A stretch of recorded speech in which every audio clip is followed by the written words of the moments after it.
Kitty Superstars! Ngayon naman, isang certified crush ng bayan ang magpapahanga sa atin.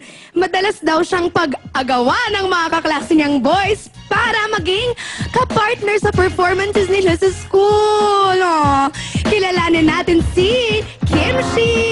Ako si Kimchi at ang idol ko si Kimchi. Hindi lang sa pangalan ang pagkakapareho nila ng idol niya. Pagdating sa looks, charm, and talent, hindi rin pauhuli si Kimchi sa ating primetime drama princess.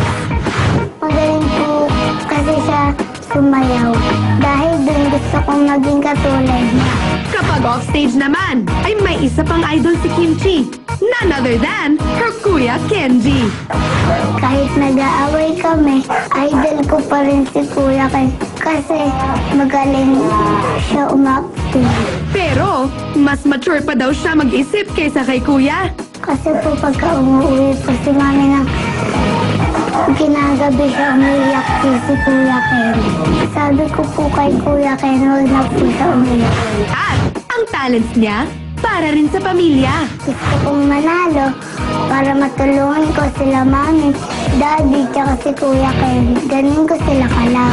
Ito na ang shining moment niya. Let's all welcome ang Kitty Superstar ng Caloocan, Kimchi.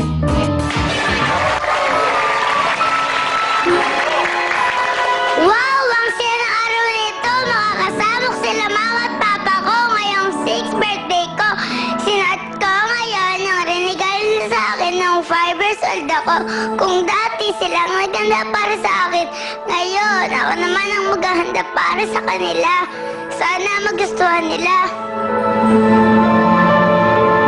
Mama, Papa, halina kayo. May surprise ako sa inyo. Ako ang naghanda para sa birthday ko.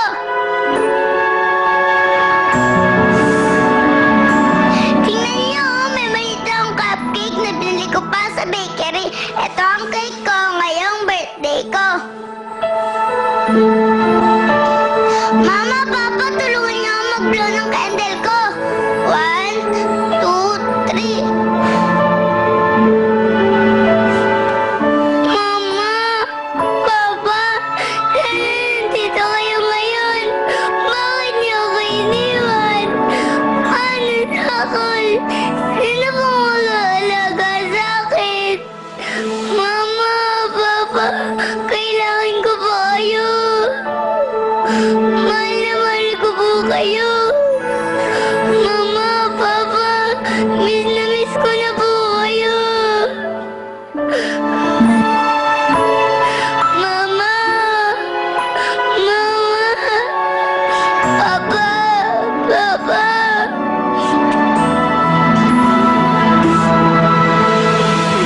Thank you very much, Kimchi! Kasama natin ngayon ang Mami Malu ni Kimchi. Jurors, ano ang masasabi ninyo sa performance ni Kimchi? Gusto ko yung energy niya. Sabi nga ng expert sa iyakan, ang ganda raw ng tulo ng luha. Ang gusto ko lang medyo i-comment kapag hinasa mo yung acting mo, medyo pare-pareho lang yung tono ng boses niya. Pero sa pag-iyak, maganda yung sabay na tumulo. Kung buhay pa si Lino Broca, kukunin ka niyan. Naku, Kimchi, alam namin na talagang ang galing mo umiyak, no? Pero balita namin, ang nagpapaiyak daw sa'yo palagi ang Kuya Ken mo? Anong gusto mong sabihin kay Kuya Ken? Kuya, thank you. I love you. Sana lahat ng dreams mo, Kimchi, matupad, okay? Dahil proud na proud sa'yo ang Kuya Ken mo. Congratulations, anak. Okay, thank you very much, Kimchi, and thank you sa ating mga jurors. Up next, isang aspiring singer na ang tanging hangad ay mapabuti ang buhay ng kanyang pamilya. Kaya naman he dreams big and he never stops dreaming big. Our next Kitty Questor, Carlo! He's young, talented, and most of all, ready to help his family. Ang super bait na si Carlo, laging iniisip ang kapakanan ng ibang tao. Tutulungan ko po yung mga mahirap. Kasi po nakakaawa po sila. Pangarap niyang magpatayo ng permanenteng tirahan para sa pamilya niya. 4 na beses na kami lumipat. Wala po kami kasing pangbayan. Dahil sa kakulangan ng pera, hindi niya makakalimutan ang isang mapait na karanasan ng buong pamilya. Kung nagkasakit nagkasakit po kami, wala po kaming malapitan. Tapos po, naisipan po ni Papa na magbenta po ng gamit. Bili niya po ng mga gamit. Kaya, ang pangako ni Carlo, aalagaan niya ang kanilang pamilya. Mama, Papa, kung manalo man ako dito, bibigay ko sa inyo yung pera na yun. Eto na't handang-handa ng pabilibin tayong lahat.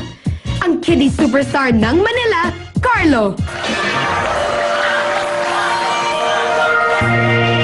Akala ko ikaw ay akin, totoo sa aking paningin. Ngunit nang ikaw ay akapin, naglalaho sa dilim. Inais kong makalapit sa'yo, inais kong malaman mo ang mga paghihirap ko, baliwala lang sa'yo. Ikaw ay aking minahal, kasama ko ang may kapahulutan. Ako pala yung nag-iisang angal, nagkahangad ng isang katulad mo. Hindi ka na kailangan, umalis ka na sa aking harapan.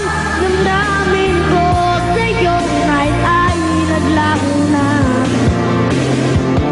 At totoo yung tandaan, ako'y masyadong nasastan. Pag-ibig at pagstuyo na kahit tataluha, pagbabayaran mo. Tulong ng buhay, patuloy-tuloy sa pag-ikot. Noon ako ay nasa ilalim, sana bukas na sa ibabaw naman.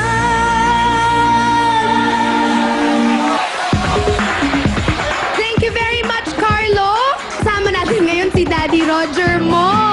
Let's see kung love din ng ating mga jurors si Carlo. Carlo, tama na anak, Ito talaga ang literal na luha. Punong-puno ng emosyon, ng damdamin. Parang napakabigat ng pinagdadaanan mo, anak, Pero alam mo ba, huwag kang mag-alala kasi sa VTR mo napanood ko, na parang mabigat sa'yo na palipat-lipat tayo ng tirahan. Pero huwag kang mag-alala, ha? Sa pinakita mong talento, hindi magtatagal, mabibigyan mo ng sariling bahay ang mga nanay at tatay mo, no? Thank you po.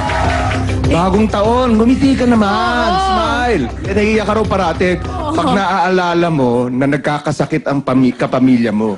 Bakit? Pinambili po ni Papa yung natira naming gamit sa bahay. Para po mapagamot yung mga ate ko po at saka po yung mamit daddy ko po.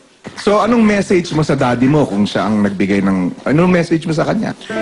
Papa, salamat sa ginawa mo sa amin para mapagaling mo kami.